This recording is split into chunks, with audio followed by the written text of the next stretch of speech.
Hello dear students, today in this series of videos we are going to discuss previous year questions of computer architecture and system, and the name of the unit is computer architecture system because at least 6 to 9 questions are being asked from this subject only.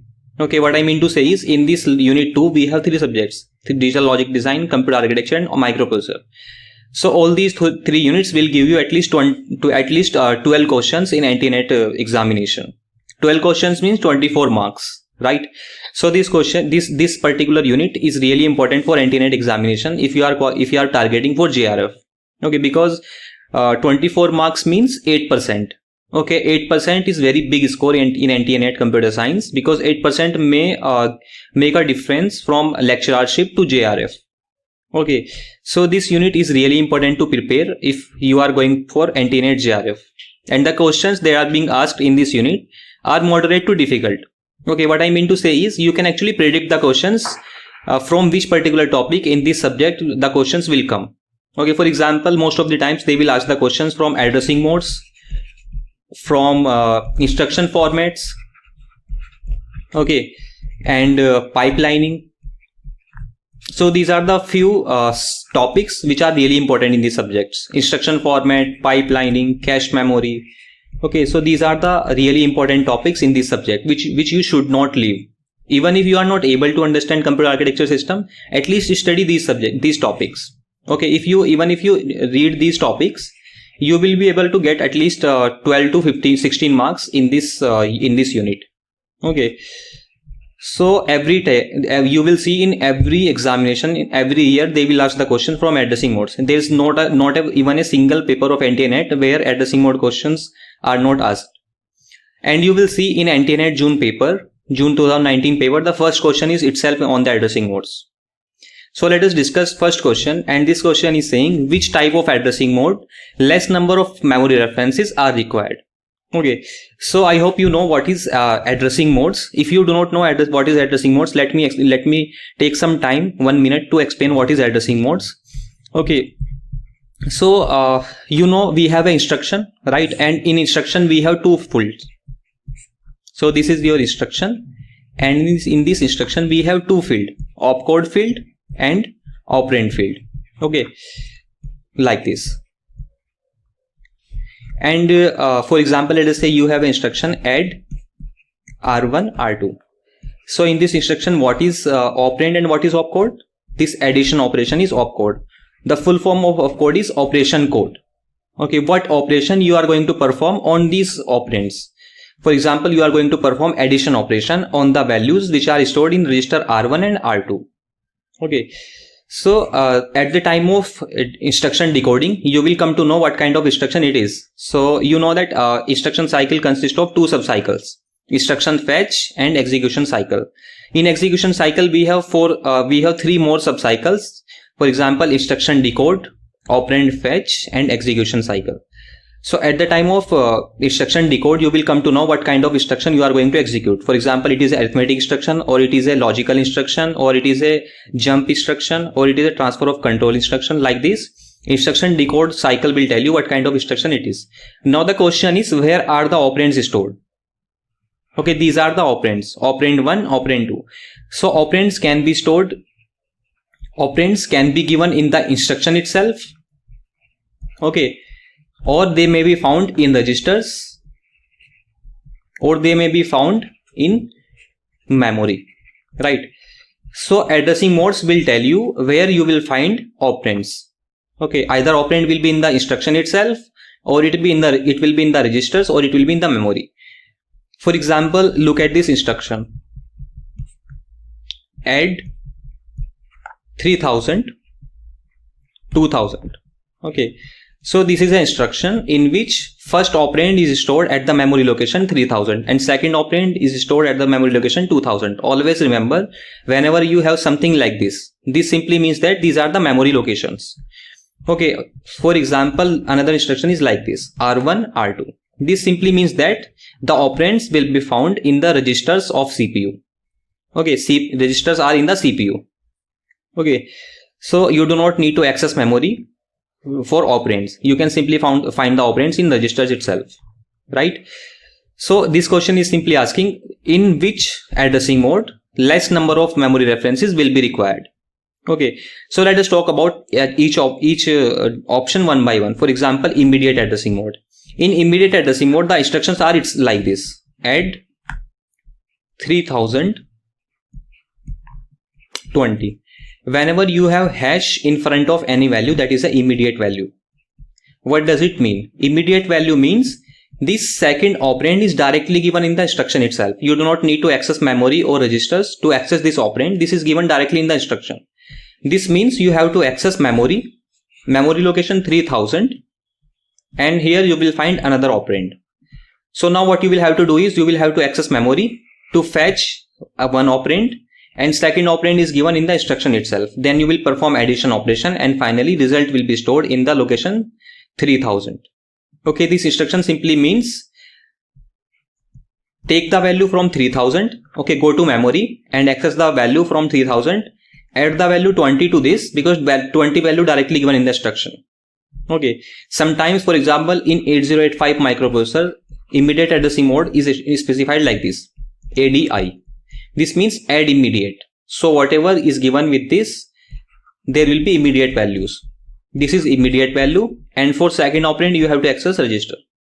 Okay, so in immediate addressing mode, it is possible that you will access memory. For example, in this instruction you will have to access memory 2 times. Why 2 times? Once you will access this value, second time when you will write the result into the memory. For example, at location 3000 we have 40 value. 40 plus 20 is 60, and 60 will be stored finally at the location 3000. Okay, so in immediate addressing mode you require at least one addressing mode. Okay, maybe more or maybe less. Implied addressing mode means this addressing mode is also known as direct addressing mode. Okay, direct addressing mode. So in direct addressing mode, what happens is, in direct addressing modes, the address of the operand is directly given in the instruction, direct addressing mode. So instruction in this will be like this: add 3000, 2000. These are the direct addresses. That means the first operand will be found at location 3000, second operand will be found at location 2000, then you will add them and finally store the results in location 3000. Okay, so in direct addressing mode, the address of the operand is given in the instruction directly. Okay, then you have register addressing mode. In register addressing mode, you will use only registers. For example, instructions will be like this: add R1, R2. This means for first operand you have to access registers, for second operand you have to access registers. Okay, so like this, in register addressing mode you do not need to access any memory, so zero memory access required in this. In implied addressing mode, at least 2 or at least 1 memory access is required. In indexed addressing mode also you require memory access. So the answer for this question is 3. Right, remember this. You may mark this answer incorrectly. You may make a silly mistake in this. The silly mistake will be like this. For example, if someone have studied immediate addressing mode, then he will think that in immediate addressing mode directly values are given in the instruction, so you do not need to access memory. So you may mark this question, but this is false. In immediate addressing mode, you may have to access memory for one operand. Okay, for second operand maybe direct value is given. So for this question, the answer is 3. That is register addressing mode. In register addressing mode, you do not need to access any memory. So we are going to solve the next question of Anti-NET Computer Science June 2019 paper, and this question is from Computer Architecture Unit. So this question is saying, suppose that the register A and the register K have the bit configuration. Only the 3 leftmost bits of A are compared with the memory words because K has 1s in these positions. Because of its organization, this type of memory is uniquely suited for parallel search by data association. This type of memory is known as which of these? RAM, ROM, content addressable memory, or secondary memory. Okay, so before solving this question, I would like to explain a special kind of memory which is called as associative memory. Okay, so after explaining that kind of memory, you will be able to answer this question by yourself. Okay, so I will take 1-2 minutes to explain this kind of memory. So in associative memory, what happens is, normally what happens, so if CPU want to access memory, for example, CPU want to fetch something from main memory. So what CPU need to do is CPU will generate the address from where it want to access. For example, CPU want to read from location 3000. Okay, so CPU will generate address, okay, from where it want to read. So CPU, the memory request of CPU will be in this form: address and read operation, or it may be write operation. For example, it will put address 3000 on the address bus and data that it want to write on the data bus, and control lines will have read operation. So like this, CPU will generate the request for read and for write operation. Okay, so normally this happens in main memory, but we have a special kind of memory in which CPU does not need to generate the address. CPU can simply generate the data, and this data can be searched in the memory. Okay, we have a special kind of memory in which we can search the data on the basis of data. Okay, you can search data on the data. That means you do not need to generate the address of that location. So an associative memory can be considered as a memory unit whose stored data can be identified for access by the content of the data itself, rather than by an address or memory location. That's what I'm saying. So you can identify your data from the memory with the help of data. For example, in this memory we have values 20, 30, 40, 50, like this. In this main memory, these values are stored. So CPU can directly generate data, for example 20. And with the help of data, with the help of this content of the data, we can search into the memory parallelly. Okay, we can search into all the words parallelly. Okay, we will see how. We will see the diagram. Associative memory is often referred to as content addressable memory. This kind of memory is also known as content addressable memory. When a write operation is performed on associative memory, no address or memory location is given to the word. Okay, so none of these words will have any address. They will be accessed on the basis of content of the data. The memory itself is capable of finding an empty or unused location to store the data. So if CPU want to write anything to memory, CPU will simply generate the data. It will not generate address like this. Okay, it will simply generate the data, and it will generate the control signal that I want to write this data into the memory. Okay, memory is capable of finding the free location for this data. Okay, you do not need to search for free address, right? So on the other hand, when the word is to be read from an associative memory, the content of the word or part of the word is specified. The words which match the specified content are located by the memory and are marked for reading. If you want to read, you simply need to compare few bits of the word which you want to read with the words stored in the main memory. Okay, for example, let us say you want to search this word. Okay, this is a 8-bit word and you want to search this in the memory. So you simply need to compare these 3 bits to search into the memory. Wherever these 3 bits will be matched with any word stored in the memory, that word will be accessed. Okay, so for that purpose we have some kind of registers. Okay, I will show what kind of registers we have. For example, first we have argument register. In argument register we will have which data we want to search. For example, you want to search for 1100 Key register will have some date, some key. Okay, for example, let us say key is this. So you will simply match the words where ones are matching. Okay, for example, in this key register you have ones which are matching at these positions. Okay, these 3 positions. So you simply will find these 3 locations in the memory wherever any kind of word in which at this location, for example, location bit number D7, bit number D6 and bit number D1. On these locations we have ones that will be accessed. This match register is a register which will keep 1 bit for every word. For example, let us say we have 8 words in this memory. For example, if we have m words, the size of this match register will be m bits, because for every word we will keep a bit in this match register. This will be used to search into the associative memory. With the help of match register we can find out the required word. So that's how content addressable memory works. Okay, so I hope you now you can answer by yourself what is the answer for this question. The answer for this question is content addressable memory, in which we have a key register, we have an argument register. Okay, this argument register bits are compared with the key bits. Wherever key has ones in these positions, as I told you, the bits of A are compared. Okay, so in content addressable memory you can directly read or write on the basis of content of the word. Okay, in RAM you need to generate the address. In secondary memory also you need to generate the address. In ROM also you need to generate the address. But in content addressable memory, CPU can directly generate the address and you can simply CPU will directly generate the data, and you can search that data into the memory on the basis of the content of the data. Content means what is the value of the data. So let us now move to the next question, and this question is simply saying the fault can be easily diagnosed in the microprogram control unit using diagnostic tool by maintaining the content of which one. So this question is simply about the control unit, and this is one of the advantages of control unit. For example, if I will show you the advantages of microprogrammed control unit.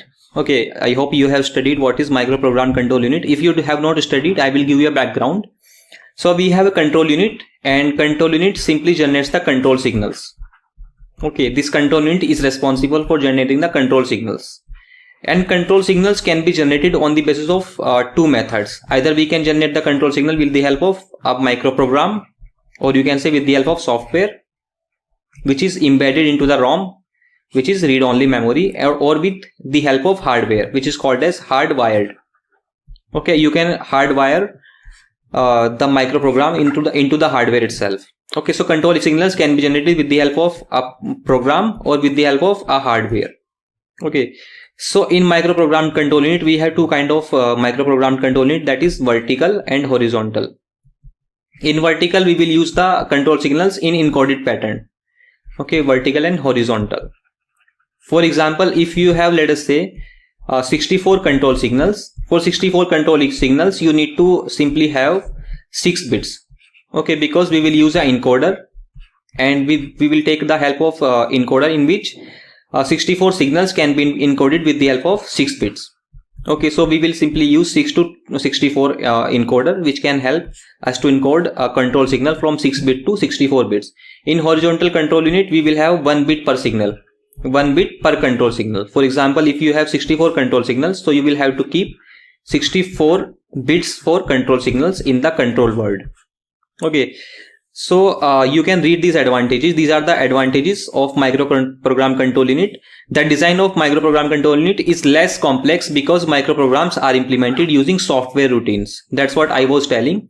Microprogram control unit can be implemented using the microprogram, that is a software which is embedded into the ROM. Okay, which you cannot modify. So microprogram control unit is more flexible because design, modification, correction and enhancement is easily possible. Okay, because in hardwired unit, if you want to add any more instruction, you will have to redesign the whole circuit. Okay, because hardware is what? Circuits. If you want to do any modification, you have to modify whole circuit, and it will take a lot of time and cost. But in microprogram control unit, if you want to add more instructions, you can simply modify the program and you will be adding simply. But you always know, if we are doing something with the help of software, or if we are doing same thing with the hardware, so it will be faster with the help of hardware. Okay, so obviously hardware is faster than the software. If anything is done with the help of hardware, it will be faster.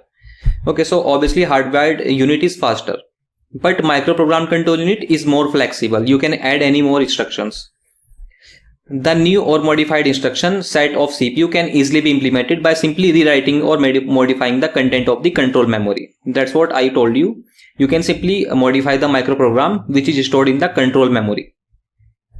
Okay, and the fault can be easily diagnosed in the microprogram control unit using diagnostic tools by maintaining the content of flag, registers and counters. Okay, so this question is directly taken from the book, and they have just written from here to here in the questions, and then next 3 words are used as a options. Okay, you can read this. Same thing. I have taken this particular point from the book. Same lines are written in the question. Okay, so sometimes they directly ask the question from the books, so it's better to study books. Okay, so the answer for this question is flag, registers and counters, right? So that's what given here. So by maintaining the content of flags, registers and counters, all these 3 need to be required.